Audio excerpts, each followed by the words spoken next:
চরিত্র গঠন আন্দোলন, আত্মশুদ্ধি থেকে সমাজ জাগরণ।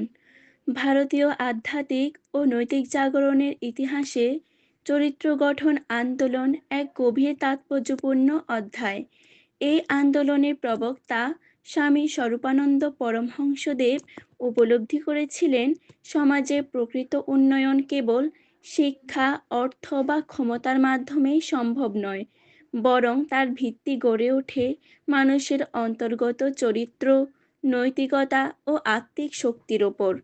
তিনি দেখেছিলেন একটি জাতির অগ্রগতি তখনই স্থায়ী হয় যখন সেই জাতির মানুষ সত্যনিষ্ঠ, সংযমী ও আদর্শবান হয়।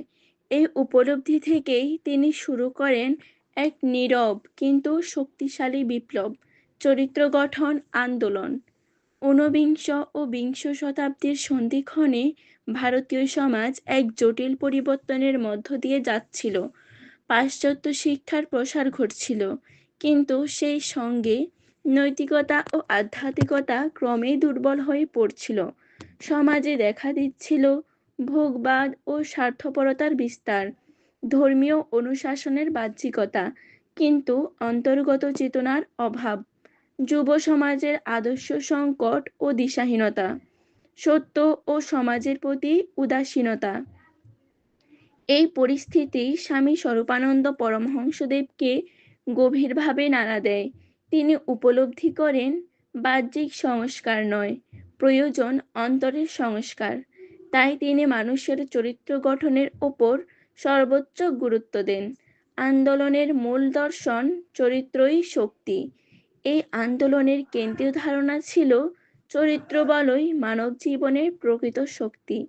তিনি স্পষ্ট ভাষায় বলেন, চরিত্রবলহীন জাতি কুজাতি, চরিত্রবলহীনদের দেশ কুদেশ। অর্থাৎ চরিত্র ছাড়া কোনো জাতি সম্মান ও স্থায়িত্ব লাভ করতে পারে না। চরিত্র গঠন আন্দোলনের মূল লক্ষ্যগুলো ছিল ব্যক্তিকে নৈতিক ও আদর্শবান করে গড়ে তোলা, আত্মসংযম ও আত্মনিয়ন্ত্রণের চর্চা, সত্যতা, সত ও ন্যায়বোধ প্রতিষ্ঠা, ধর্মকে জীবনের বাস্তব চর্চায় রূপ দেওয়া, যুব সমাজকে সুশৃঙ্খল ও দায়িত্বশীল নাগরিক হিসেবে গড়ে তোলা। স্বামীজির শিক্ষার একটি গুরুত্বপূর্ণ দিক ছিল নিয়মিত আত্মসমালোচনা। তিনি সহজ উদাহরণের মাধ্যমে বোঝাতেন, গতকাল আমি যত ভুল করেছি, আজ কি তা কমাতে পেরেছি? আজ আমি কি একটু বেশি সত্যবাদী হতে পেরেছি? এই ধারাবাহিক আত্মবিশ্লেষণই প্রকৃত চরিত্র গঠনের পথ।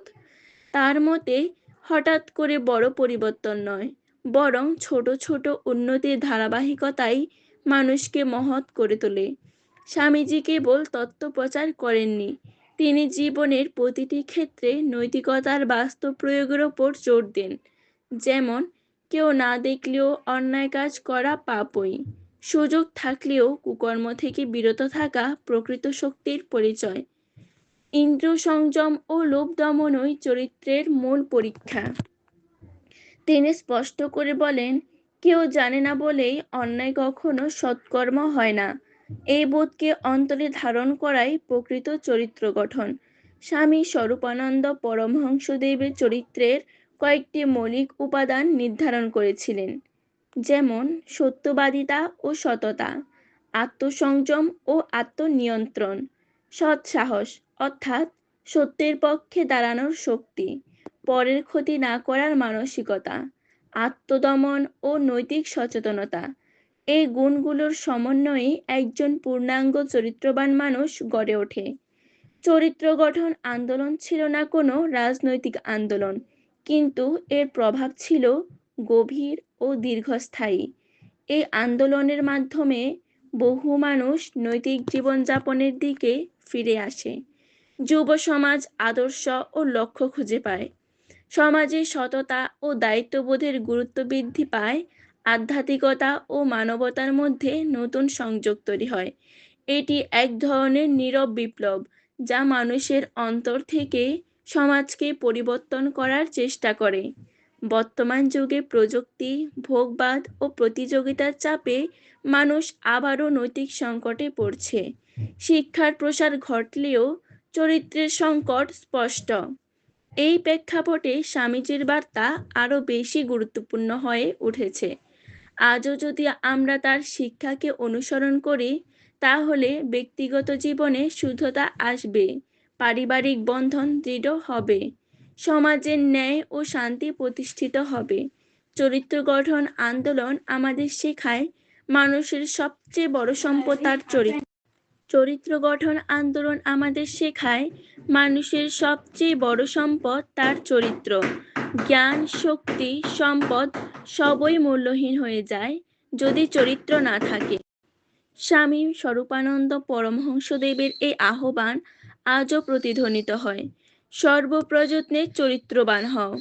এই আন্দোলন তাই কেবল ইতিহাস নয়, এটি এক চিরন্তর সাধনা, যা ব্যক্তি থেকে সমাজ এবং সমাজ থেকে জাতিকে আলোকিত করার পথ দেখায়।